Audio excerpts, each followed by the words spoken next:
तो बच्चों आज के इस वीडियो में हम लोग एलर्जी के बारे में डिस्कस करेंगे और जानेंगे कि एलर्जी है क्या, क्योंकि जब कभी भी एलर्जी का नाम आता है तो बच्चों में बहुत ज़्यादा कन्फ्यूज़न होता है। तो आपके सभी कन्फ्यूज़न को हम इस एक वीडियो से दूर कर देंगे और आई होप कि आपको आगे चलकर एलर्जी में कभी किसी भी तरह का प्रॉब्लम नहीं होगा। बस आपको करना क्या है, अंत तक लाइन बाय लाइन मेरे बातों को सुनिए ताकि आपका सारा कन्फ्यूजन दूर हो जाए, क्योंकि अगर आप नहीं सुनिएगा तो कन्फ्यूजन रह जाएगा। ठीक है, तो चलिए बच्चों वीडियो को स्टार्ट करते हैं। तो देख ही रहे हैं कि क्वेश्चन क्या है, what is an allergy, give example. ठीक है, एलर्जी क्या है, एग्जाम्पल के साथ इसको हम लोग डिस्कस करेंगे। ओके, तो आपका आंसर यहाँ से स्टार्ट हो गया। एलर्जी इज अ मोर्नफुल और प्लेंटिव पोयम, मतलब एलर्जी एक मोर्नफुल मतलब दुख से भरा हुआ, और मतलब या प्लेंटिव वही दर्द मतलब एक ही है, दुख या दर्द से भरा हुआ क्या होता है, पोयम होता है। ठीक है, स्पेशली अ फ्यूनरल सॉन्ग, खासकर ये एक फ्यूनरल सॉन्ग होता है। तो फ्यूनरल का मतलब होता है श्रद्धांजलि, मतलब जब कोई मर जाता है तो उसके लिए हम लोग श्रद्धांजलि जो देते हैं, ठीक है, वही उसी टाइप का एक गाना होता है। ठीक है, तो वो गाना कौन सा होता है, एलर्जी। ओके, और लैमेंट फॉर द डेथ, मतलब कि या ये लैमेंट मतलब दुख होता है किसके प्रति, मरे हुए व्यक्ति के प्रति। ठीक है, तो आई होप कि आपको यहाँ से लेके यहाँ तक का बात अच्छे समझ में आ गया होगा। आगे हम लोग बढ़ते हैं। Elegies are written for a specific person, मतलब एलर्जीज जो होते हैं उसको लिखा जाता है किसी खास व्यक्ति के लिए, यूजुअली खासकर या प्रायः someone the author new well, मतलब कि खासकर या प्रायः उसके लिए जिसे ऑथर जो है अच्छे से जानता था। ठीक है, जिसके बारे में ऑथर अच्छे से जानता था उसी के बारे में ऑथर एलर्जीज लिखता है उसके यादों में। तो क्लियर है आपका यहाँ तक। ठीक है, और हम लोग जिसके बारे में जानते हैं उसी के बारे में तो लिख सकते हैं या पढ़ सकते हैं, ठीक है, या डिस्कस कर सकते हैं। ये तो बात क्लियर है। आगे बढ़ते हैं। आल्दो हालांकि, समटाइम्स कभी कभी people right allergy for long dead hero. अब देखें यहाँ पर क्या हुआ कि हालांकि लोग कभी कभी एलर्जी को जो लिखते हैं, क्यों लिखते हैं, लंबे समय से जो कोई हीरो मर जाता है उनकी याद में लिखते हैं। ठीक है, तो अब हम लोग पैराग्राफ को चेंज कर लेंगे। ठीक है, और आगे डिस्कस करेंगे। होप कि आप लोगों को ऊपर के पैराग्राफ यानी फर्स्ट पैराग्राफ के बातों को अच्छे से समझ में आ गया होगा। ठीक है, और आपको लग रहा होगा कि एलर्जी का जो डिफिनेशन हम लेके आए हैं, ठीक है, वो आपको अच्छे से ईजिली समझ में आ रहा होगा। तो चलिए नेक्स्ट पैराग्राफ को डिस्कस करते हैं, और उससे पहले हम आपसे रिक्वेस्ट करते हैं कि जुड़ जाइए मेरे चैनल के साथ, जो आपका भी चैनल है, और जुड़ने का एक ही तरीका है, चैनल को मेरे सब्सक्राइब कीजिए और अपने फ्रेंड सर्कल में अधिक से अधिक शेयर कीजिए। ठीक है, ताकि सबका फ़ायदा हो सके। तो चलिए स्टार्ट करते हैं हम next paragraph. Losing someone to death is one of the most powerful human experience. ठीक है, तो यहाँ से यहाँ तक का मतलब था कि मौत के बाद जब हम लोग किसी को खो देते हैं, ठीक है, तो वो मानव का सबसे पावरफुल एक्सपीरियंस होता है। ठीक है, क्योंकि आपको पता है कि मरना तो एक दिन सबको, ये यूनिवर्सल ट्रूथ है, और मरने के बाद जब हम लोग किसी को खो देते हैं हमेशा के लिए, तो उससे ज़्यादा बड़ा एक्सपीरियंस यानी अनुभव हमारे जीवन में कुछ हो ही नहीं सकता, क्योंकि मरने के बाद व्यक्ति कभी वापस नहीं आता है। ठीक है, ये तो आपको अच्छे से मालूम होगा।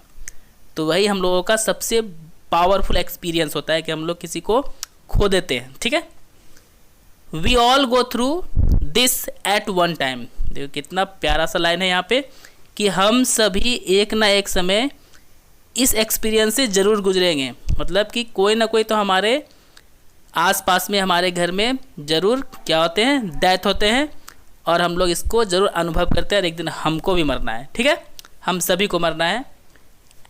And so elegies are motivated by human emotion, और इसलिए क्या है, एलिजीज जो होता है मोटिवेटेड होता है मानव के इमोशन से, मतलब ये मानव के इमोशन से जुड़ा होता है, उसी से प्रेरित होता है एलिजीज, क्योंकि ये शोक गीत होता है।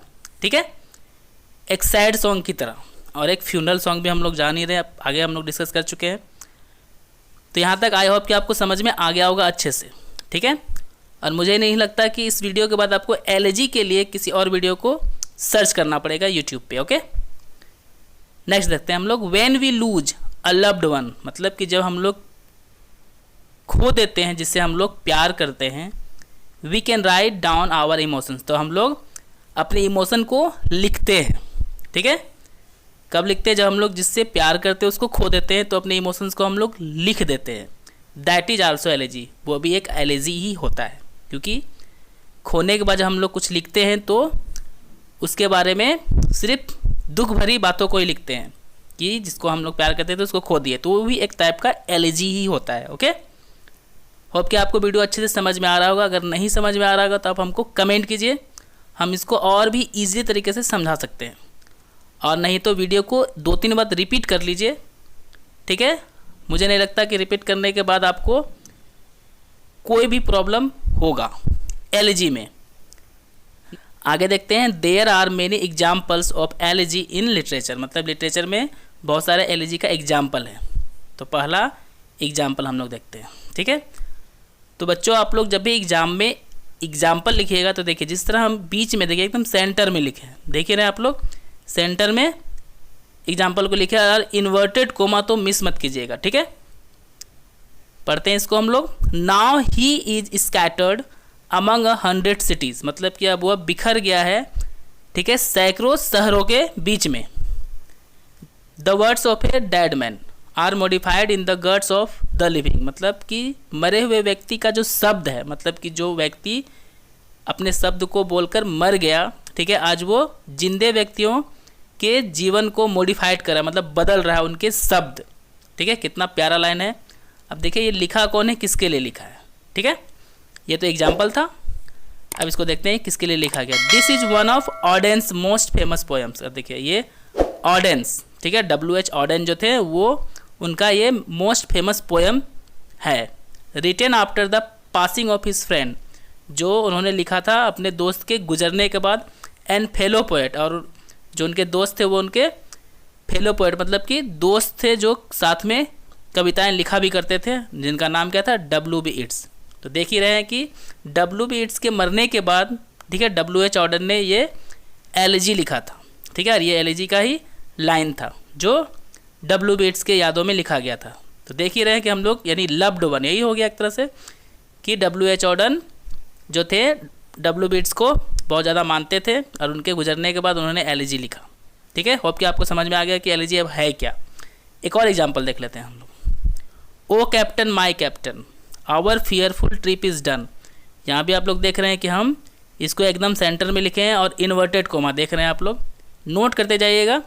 ठीक है, कि O captain my captain our fearful trip is done, कि ओ कैप्टन माई कैप्टन हमारा जो फियरफुल ट्रिप था वो ख़त्म हो गया।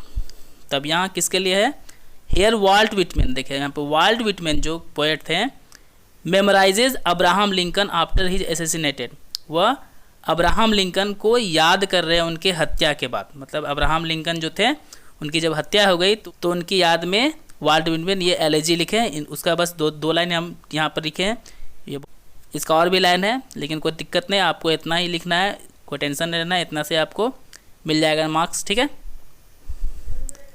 तो हो बच्चों आपको ये वीडियो बहुत ज़्यादा पसंद आया होगा, तो प्लीज़ इस वीडियो को अधिक से अधिक शेयर कीजिए और सब्सक्राइब करके जुड़ जाइए मेरे चैनल के साथ। मिलते हैं हम लोग अगले वीडियो में।